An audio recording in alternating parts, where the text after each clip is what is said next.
Hello students, कैसे हैं आप लोग। सभी का कैप ऑफ एजुकेशन में स्वागत है।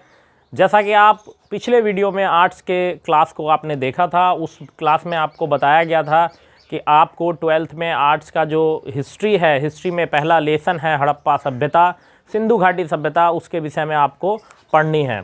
तो आज हम लोग सिंधु घाटी सभ्यता अथवा हड़प्पा सभ्यता के विषय में विस्तार पूर्वक बातों को जानेंगे।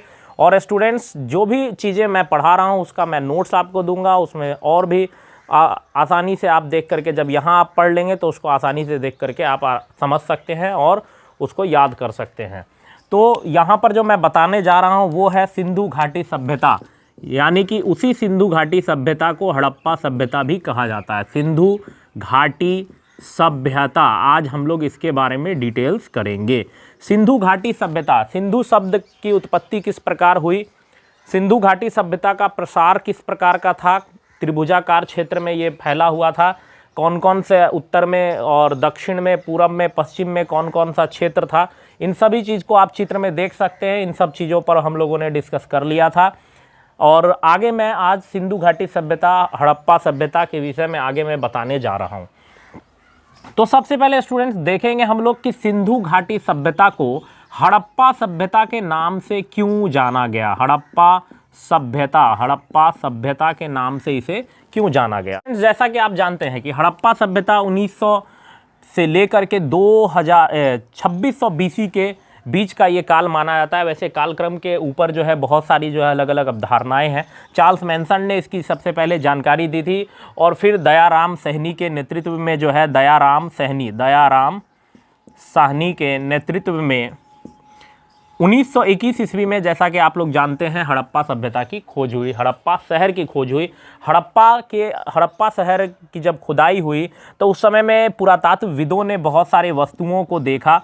पुरातत्वविदों ने जो वस्तुओं को देखा और उसको प्राप्त किया, उस पर गहन अध्ययन किया, तो पुरातत्वविदों के अनुसार अगर हम लोग बात करें तो उस समय में जो है सबसे जो विशिष्ट वस्तु के तौर पर थी मुहरें काफ़ी विशिष्ट थी। वैसे हम लोग एक एक करके बहुत सारे इसके जो है पुरातत्व वस्तुओं, पुरातात्विक स्रोतों के बारे में हम लोग पढ़ेंगे। वैसे मैं बता दूं कि ये जो हड़प्पा सभ्यता है या सिंधु घाटी सभ्यता है, ये जो सभ्यता है बहुत ही प्राचीन सभ्यता माना जाता है विश्व भर के लिए। आखिर उस समय की जो भी जानकारियां हम लोग ले रहे हैं, आखिर वो जानकारियां जो हम लोग ले रहे हैं, हम लोग पढ़ रहे हैं, हम लोग अध्ययन कर रहे हैं, वो आया कैसे। तो पुरातात्विक जो स्रोत होते हैं, पुरातात्विक स्रोत या पुरातात्विक वस्तु आप बोल सकते हैं, उस वस्तुओं के द्वारा हम लोग इन सब जानकारियों को प्राप्त कर रहे हैं। पुरातात्विक स्रोत किसे कहा जाता है, तो प्राचीन वस्तुओं को जिससे हम लोग इतिहास की जानकारी प्राप्त कर रहे हैं उसे पुरातात्विक स्रोत या पुरातात्विक वस्तु कहते हैं। तो पुरातत्वविदों ने, और जो इन वस्तुओं का अध्ययन करता है उन विद्वानों को पुरातत्वविद कहते हैं। और पुरातत्वविदों ने ही बताया कि हड़प्पा सभ्यता के अंतर्गत कौन कौन सी वस्तुएं उपयोग में आती थी, जिनमें मुहरें बहुत ही विशिष्ट थी। मुहरें विशिष्ट थी इसलिए क्योंकि इसी मुहर से जो है पता चलता था उन लोगों के व्यापार करने के तरीके, उनके कृषि के कुछ साक्ष्य, इसके अलावा उनके अपने जीवन के बारे में भी बहुत सारी बातें मुहरों से पता चलता है। जैसे ये मुहरें बनी हुई थी सैल खड़ी की। सैल खड़ी जो है वो आपको मैं बता दूं सैल खड़ी होता क्या है। आपने जिप्सम पढ़ा होगा, जिप्सम जो है उसी को सैल खड़ी भी बोलते हैं। इसी जिप्सम से जो है सीमेंट या पीओपी, प्लास्टर ऑफ पेरिस वगैरह बनाया जाता है और ये बहुत ही हार्ड होता है और इसी से मुहरें बनाई जाती थी। और मैं बता दूं कि उस समय हड़प्पा के समय में जो मुद्राओं का इस्तेमाल होता था वो भी जिप्सम यानी कि सैल खड़ी के बने होते थे। तो इस तरह से स्टूडेंट देखें तो मुहरें सैल खड़ी की बनी होती थी और मुहरों पर जो है कुछ लिपियां थी, कुछ लिपि अंकित थी, लेकिन इन लिपियों को पढ़ना मुश्किल था। इसके अलावा बात करें तो खास तौर पे जो मुहरें बनी होती थी इन पे जो है जानवरों के चिन्ह देखे गए और इन जानवरों के चिन्ह में सबसे ज़्यादा जो है एक सींग वाले जानवर के चिन्हों को देखा गया। एक सींग वाले जानवर के चिन्हों को देखा गया। इससे ये पता चला, पुरातत्वविदों ने ये अनुमान लगाया कि उस समय के लोग पशु प्रेमी थे, पशु की पूजा किया करते थे। और पशु इसलिए कहा गया कि हड़प्पा सभ्यता के लोग जो है पशुपति की पूजा किया करते थे। अब इनके मुहरों से और भी एक बात आती है कि इनके मुहरों में देखा गया वृषभ का भी चित्र देखा गया। वृषभ कहने का मतलब बैल का भी चित्र देखा गया।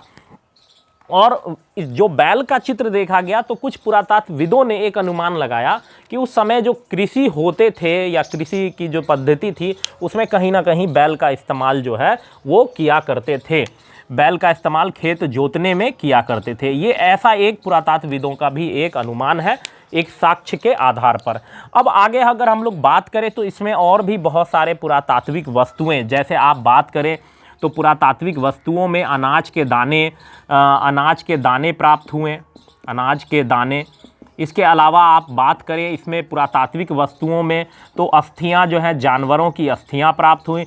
कौन कौन से अनाज के दाने थे उस पर भी विशेष चर्चा हम लोग करेंगे। इसके अलावा स्टूडेंट बात करें तो कब्रिस्तान, इसके अलावा शवाधान। अब शवाधान में भी कि जो उस समय शव को दफनाए जाते थे, उत्तर दक्षिण की दिशा में दफनाए जाते थे, ये भी देखा गया। ये सभी पुरातात्विक वस्तुएं, पुरातात्विक स्रोत है, इन सभी का गहन अध्ययन पुरातात्वविदों ने किया और पुरातात्वविदों ने इनको संस्कृति नाम भी दिया। अब क्यों नाम दिया उसको भी हम लोग चर्चा में लाएंगे। इसके अलावा देखें तो सीपी का चम्मच है, उसके अलावा देखें तो कांस्य दर्पण है, इसके अलावा हम लोग देखें तो इसी में जो है कई मूर्ति बना हुआ चित्र वगैरह, इन सब चीज़ों को देखा गया। अब अगर स्टूडेंट बात करें हम लोग तो पुरातात्वविद इन सभी चीज़ों को संस्कृति नाम देते हैं। अब संस्कृति नाम देने का अर्थ क्या होता है? उनका मानना है कि एक समूह, वस्तुओं का एक समूह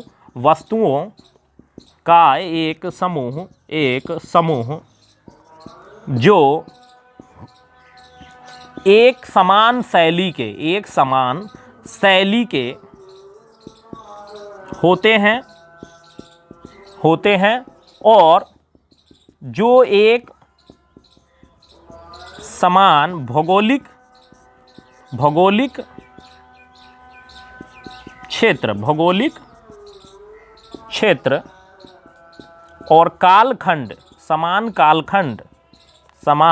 कालखंड से संबंधित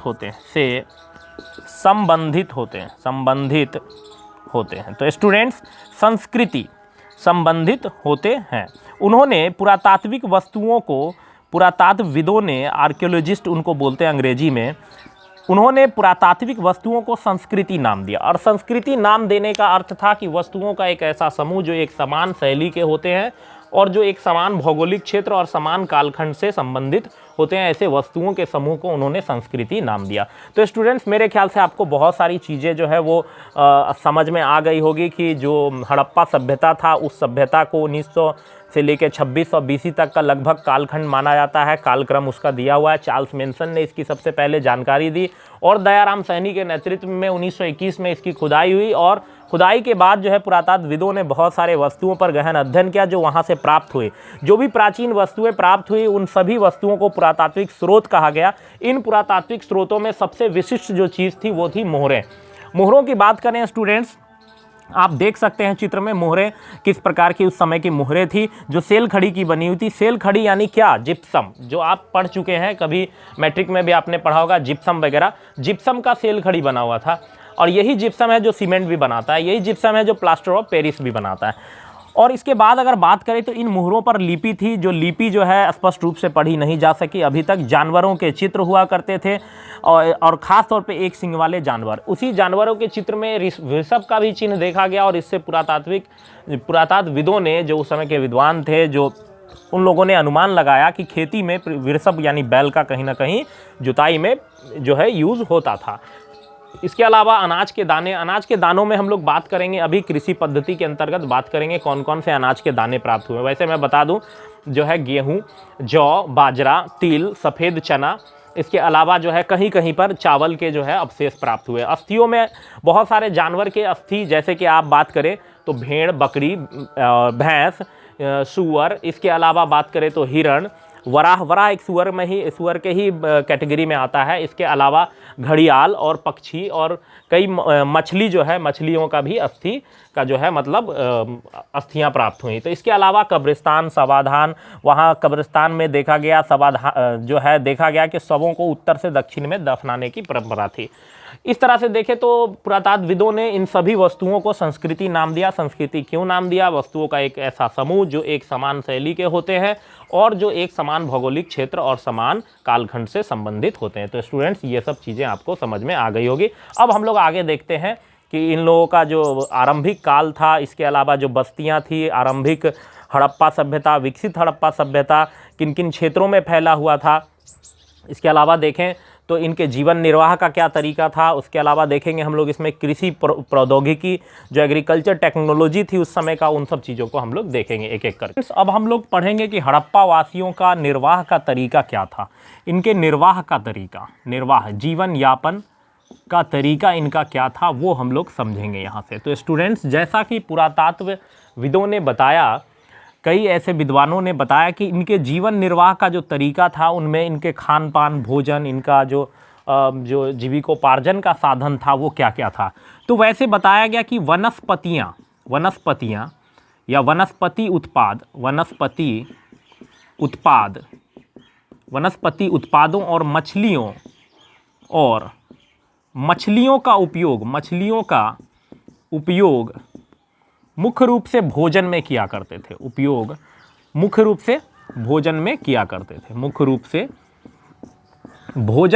करते थे। अब इनमें इनके जो साक्ष्य प्राप्त हुए, इन सब चीज़ों के जो साक्ष्य प्राप्त हुए, इनके लिए भी एक स्पेशलिस्ट होते हैं जिसको हम लोग बोलते हैं पुरावनस्पतिज्ञ।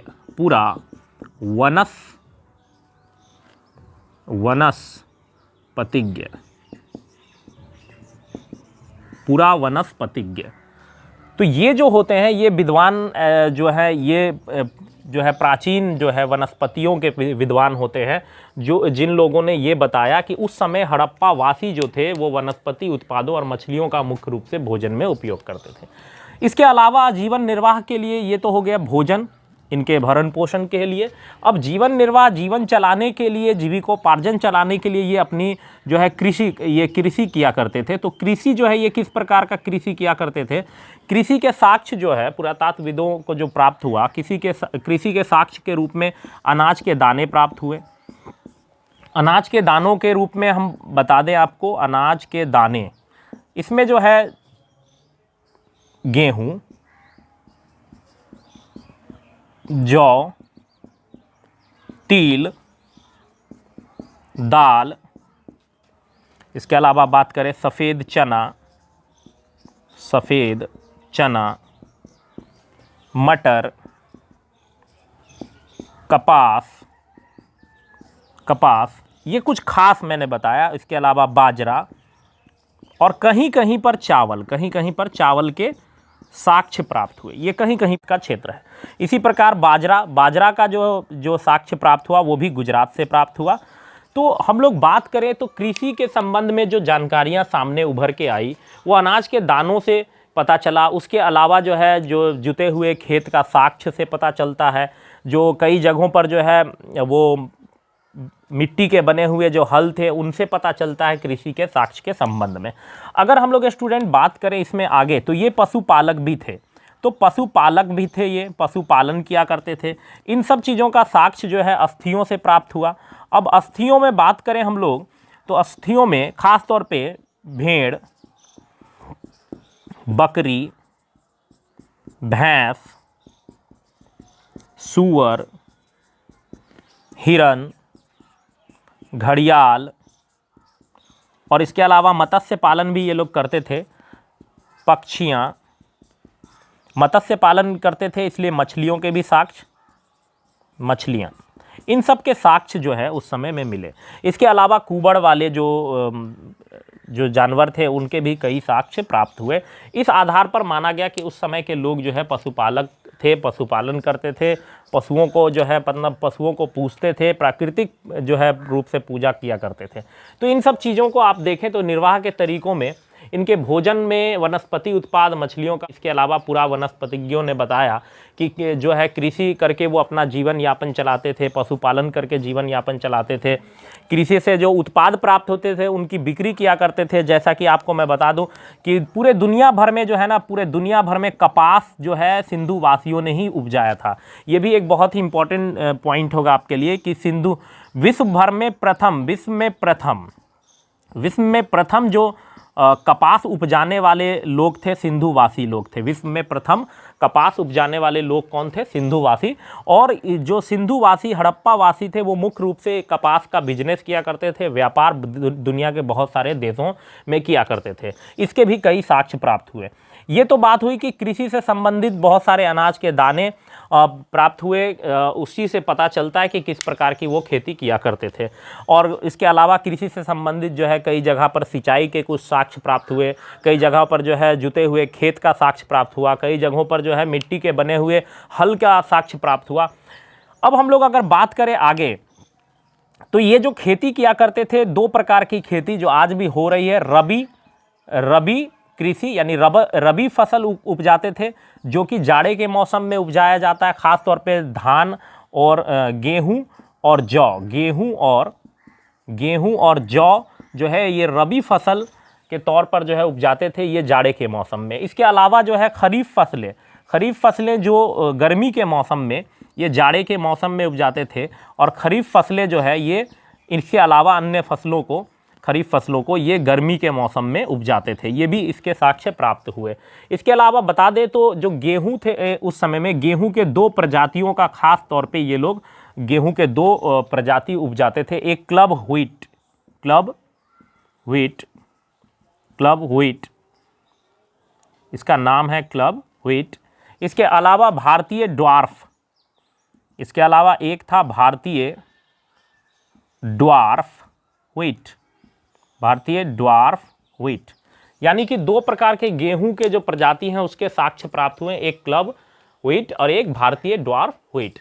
तो ये सब चीज़ें जो है, ये सब चीज़ें पुरातत्वविदों ने, पुरावनस्पतिज्ञों ने पता किया और बताया कि उस समय के लोगों का जो निर्वाह का तरीका था वो किस प्रकार से था। तो मेरे ख्याल से स्टूडेंट्स, आपको बहुत सारी बातें यहाँ से जो है समझ में आई होगी। ये सब जितनी भी चीज़ें हमने लिखा है, ये पुरातत्वविदों ने साक्ष्य के तौर पर इस पर गहन अध्ययन करके और जो लोगों के, हड़प्पा वासियों के जो है जीवन निर्वाह का, जीविकोपार्जन का तरीका को बताया था। वो कृषि करते थे, किस किस फसलों का, कौन कौन से मतलब अनाजों का वो कृषि किया करते थे, पशुपालन वो किस प्रकार से किया करते थे, वो सब चीज़ें हैं। इसके बाद आगे जो हम लोग पढ़ेंगे वो पढ़ेंगे कृषि टेक्नोलॉजी, यानी कि उस समय जो कृषि प्रौद्योगिकी थी उन सब चीज़ों के बारे में पढ़ेंगे कि कृषि के अंतर्गत वो किस प्रकार से जो है जुताई के लिए किस प्रकार के यंत्रों का उपयोग करते थे, फसल कटाई के लिए किस प्रकार का यंत्र का उपयोग करते थे, सिंचाई किस प्रकार होती थी, क्योंकि उस समय में जो अर्ध शुष्क क्षेत्र था पूरा हड़प्पा सिंधु घाटी सभ्यता, तो स्वाभाविक है सिंचाई की ज़रूरत पड़ती रही होगी।